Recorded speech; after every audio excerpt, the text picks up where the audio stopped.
Welcome to the Alex Salmond Show, where we present a programme on the constitutional future of Scotland.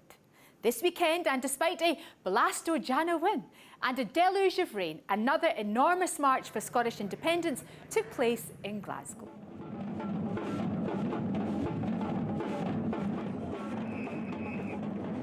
Of course, this follows another general election victory for the SNP, where their unionist opponents were reduced to a grand total of 11 seats, compared to 48 pro-independence MPs. However, there is no sign whatsoever that Boris Johnson is prepared to accept that landslide as a mandate for a further independence referendum.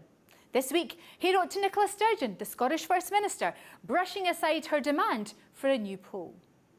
In a future programme, we'll examine in detail the Westminster response to the Scottish Government's demand for a further independence referendum, but this show will feature the views of commentators and parliamentarians on how Scotland should best progress its claims in the face of this veto. Today, we ask two top political commentators, Ruth Wishart and George Kerevan, how the drama is likely to play out. And we ask two experienced SNP parliamentarians from Scotland and Westminster for their views on Whither, Scotland. But first, your tweets, messages and emails in response to our show last week. Lynn says, it's good to look back at the year. Now it's time to move forward and work towards Scottish independence. Scotia says, really love the shows from Northern Ireland, Catalonia and Finland. Far surpass the output of BBC. Maureen says, love the show, Alex. Great to see all the folks that made your show so interesting over the year. Who'd have thunk it that Lembit's predictions would be so accurate? Have you got him picking your horses now? Andrea says, can't wait until the day that programming like this is on mainstream Scottish TV. My favourite thing to watch. Thank you so much, Andrea. And finally, Tarja from Finland says, independent Scotland soon. I don't want to get a visa to get there. Now, the general election provided the Prime Minister with a mandate to get Brexit done. However, north of the border, things did not go according to the Johnson plan, with half the Tory seats crashing and burning. The other unionist parties did even worse, with Labour reduced to a solitary seat and the Liberals losing their UK party leader, Jo Swinson. However, there is no sign that Boris Johnson is prepared to bow to SNP government demands for the powers to hold another referendum, or IndyRef 2, as it's known in Scotland. These were the exchanges at Prime Minister's questions. The Prime Minister is a democracy denier. Can I say to the Prime Minister, as his colleagues privately admit, this position is undemocratic, unacceptable and completely unsustainable. The Prime Minister has shown utter contempt for Scottish democracy, for Scotland's Parliament and for Scotland's people. Mr. Speaker, it was not only the right honourable gentleman who leads the SNP in this House, it was also Alex Salmond and his protégé, Nicola Sturgeon, who said at the time of the referendum that it was a once-in-a-generation event. He said it, they said it, they were right then. Why they changed their mind? He is the denier. He is the denier of democracy. And so, how is the impasse likely to be resolved? Alex asked political commentators Ruth Wishart and former SNP MP George Kerevan.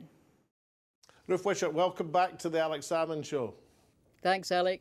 Now, in your pre-election forecast of a month ago, you were more or less spot on. You said the SNP would make substantial gains, the unionist parties would suffer reversals. You didn't foresee the defeat of Jo Swinson, but apart from that, you got matters right.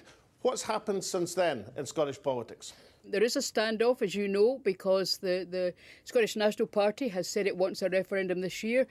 The government in Westminster has said no way, and that's where we stand at the moment. Well, as you say, it's a standoff, a request from Nicola Sturgeon to have the so-called Section 30, to have another referendum accepted by Westminster, the point-blank refusal from Boris Johnson this week. So how does that sort of constitutional standoff get resolved? I'm not at all sure, because there's actually quite a lot of division within the ranks of the independence supporters as to how we should proceed. There's a bit of a head of steam amid some supporters of both the government and independence that if Westminster keeps saying no, then we should effectively just do a UDI on the grounds that the Union of the Parliaments in 1707 was a union between, if you'll pardon the expression, two consenting adults. It wasn't a takeover, at least it wasn't portrayed as such at the time. So that's one thought. The thought of the Scottish Government, quite differently, is that if we have any sort of independence referendum in Scotland which doesn't have the legitimacy of the Section 30 order that you flagged up, then it won't have proper legality. And if it doesn't have proper legality, it will impinge on Scotland's ability to stay in Europe, to make a bid to become a European nation thereafter. Of course, the idea of Scottish independence being decided in a referendum is actually a relatively new concept in Scottish politics. For many, many years, successive Prime Ministers, even Margaret Thatcher, accepted that a majority of Scottish MPs for the SNP would provoke an independence situation. Why has all that changed? I don't know. I'd really like to know the answer to that myself, because even Alistair Jack, the Scotland Secretary, said as recently as last autumn that if in the 2021 Scottish general election there was a majority in favour of independence, then that would be a mandate for a referendum.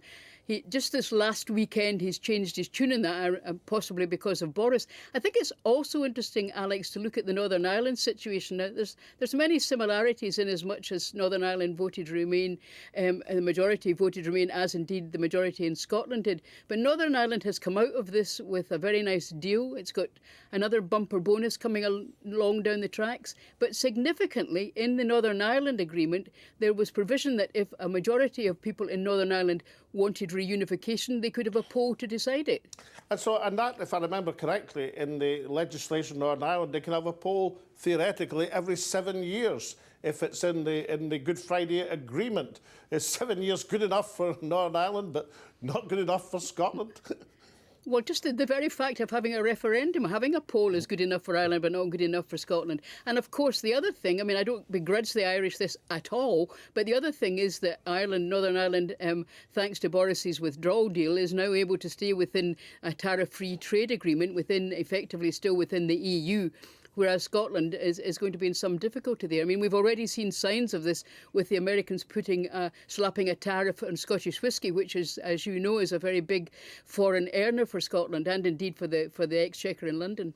So what is Scotland's reaction, in your estimation, likely to be to the Johnston veto? Is it going to be, well, we'll show him, or alternatively, will people shrug their shoulders and go to the back of the bus? I don't think anybody's shrugging their shoulders anymore, and I think the fact that there were 80,000 plus people marching I mean, the weather in Glasgow last Saturday had, any self-respecting ducks looking for umbrellas. It was absolutely horrendous, but the troops came out in numbers. What I would worry about, though, if I were Nicola Sturgeon, is you can't keep expecting people to turn out, wave their salt tyres, demonstrate a high level of enthusiasm, and then do nothing. I think there will come a point where the Scottish Government has got to take some firm action one way or the other. Otherwise, they stand to lose the support they've already built up. Now, Ruth Wishart, I'm going to push you. You got the general election result in Scotland more or less correct. Now I'm going to ask you, what's going to happen now? Well, I mean, I think the general consensus with which I agree, Alex, is that there will be no referendum in 2020. Apart from anything else, we learned this week from the Institute for Government that for one to happen, just in terms of the logistics, there would have to be an agreement on a Section 30 order by April, and that ain't going to happen, self-evidently, from what we saw this week. So there's not going to be one this year. The second, the fallback position, if you like, is that the 2021 Scottish general election is effectively the referendum, the next referendum on independence.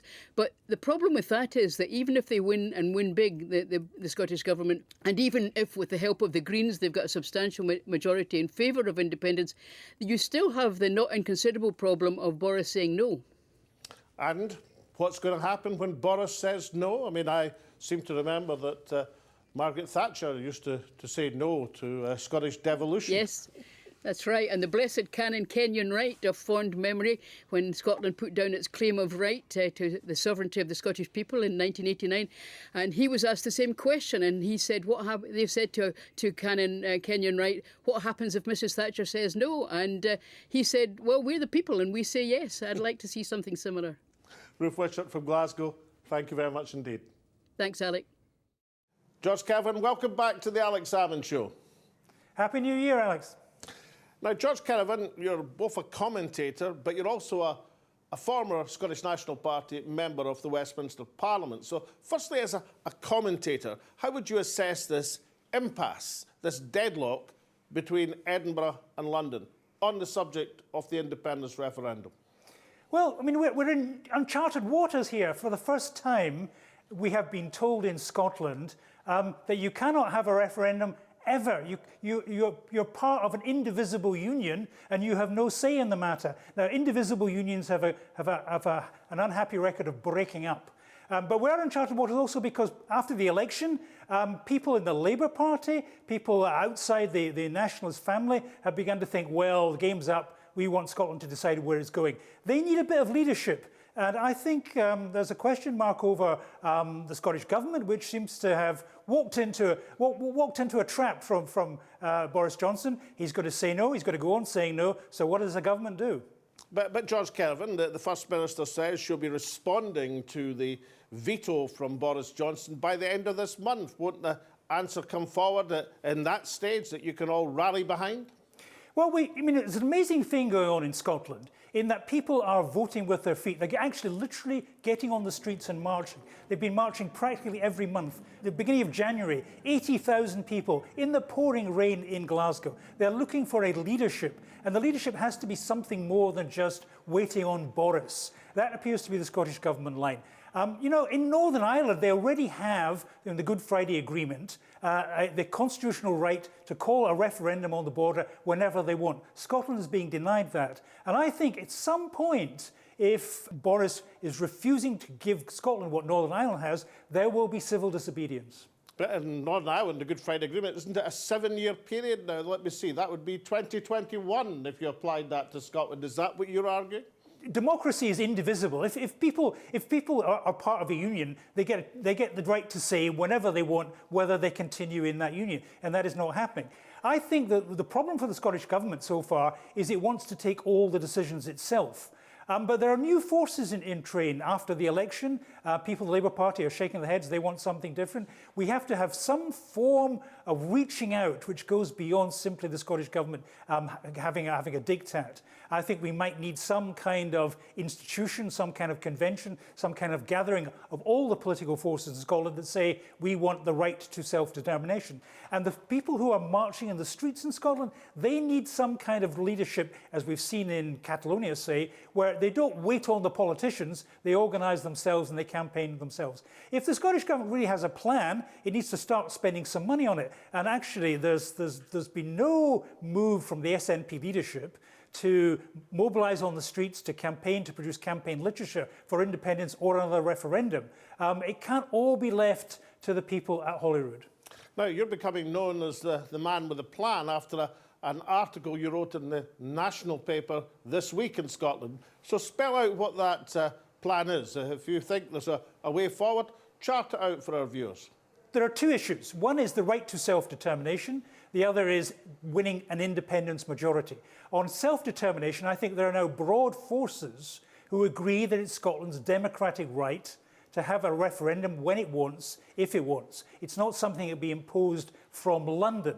Secondly, on the issue of winning the case for independence, where Scotland at the moment is split 50-50. We need to campaign on the doors. Everyone agrees on that. But the campaign has to be organised. Scottish SNP leadership is not actually, it's talking a good game, but it's not actually leading people to do anything. We need to set up a separate movement of those who want independence in the streets, separate from the politicians, who can organise the marches, who can raise the money, who can produce the campaign literature, who can start knocking on the doors now. We can't wait another year. We can't wait to the next Holyrood elections. We need a campaign now, but the campaign has to be organised, and it has to be organised by the people themselves. George Kerevan in Edinburgh, thank you very much indeed. Join us after the break to get the views of two SNP parliamentarians on how Scotland can progress the case for a referendum in the face of a Westminster veto.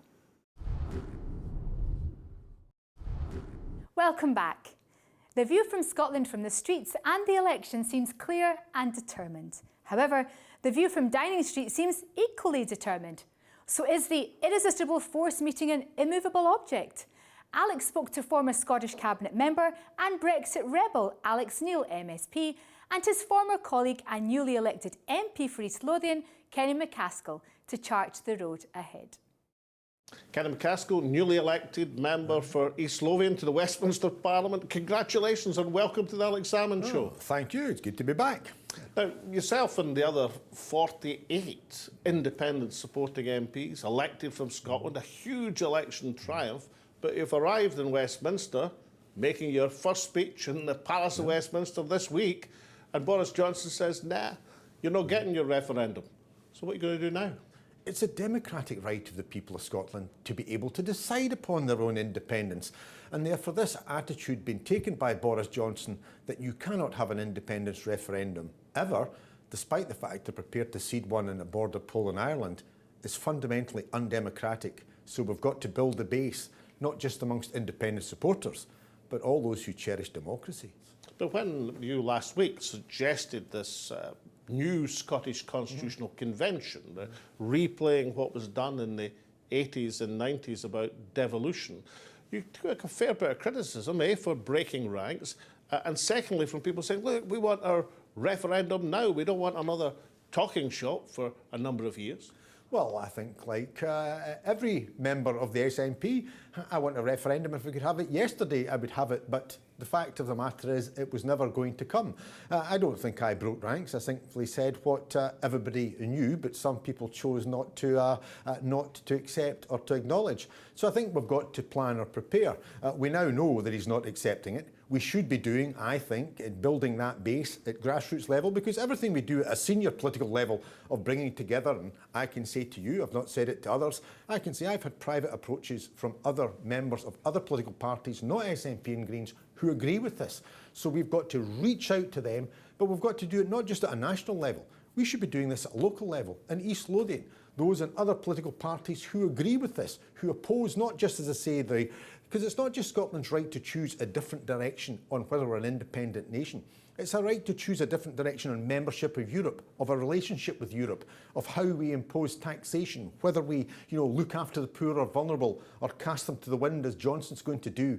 This is about getting the people of Scotland to be able to run their own country and choose their own destiny. Now, I have to press you on this, and no names, no pack drill, but which political parties and what level of seniority are these people who are saying they're prepared to at least back Scotland's right to choose? It's the Labour Party and its individual members. I won't name them, that's for them, but they've been in touch to say that they agree. So while I was getting berated with some of my own colleagues, actually I was getting the hand of friendship put out by others. We're talking parliamentarians? We're talking parliamentarians. And I think that's what we have to do. At all levels, we have to reach out to activists in the community, as we've done at elections, as we're chapping doors. But it is particular that we bring together, whether we call it a constitutional convention, a convocation or whatever, this is how we move forward. Get the elected representatives of Scotland in there, those that choose to come, but SNP and Green will be there. I'm sure, including the person who got in touch with me, there'll be more because they've spoken out from the Labour Party, and there might be others. But if a Prime Minister with a parliamentary majority of 80 at Westminster, he's prepared to dismiss an election result in Scotland, he's prepared to shrug aside the loss of half of his MPs, is he really going to be impressed if the SNP and some Labour people and perhaps the STUC and some others get together in Scotland? Is it really going to bother somebody like Boris Johnson? Well, I'm sure it won't initially. He'll have some concerns, but it won't bother. But it's then the actions that we can work locally. Because at the end of the day, you and I were there at the time when Margaret Thatcher decided to bring the poll tax in on Scotland, to bring it in a year earlier from south of the border. The elected representatives, because we didn't have a Scottish Parliament, were opposed to it. but it was the people of Scotland that ultimately said no. Margaret Thatcher was brought down. The Iron Lady was well and truly melted on the backs of the anti-poll tax movement.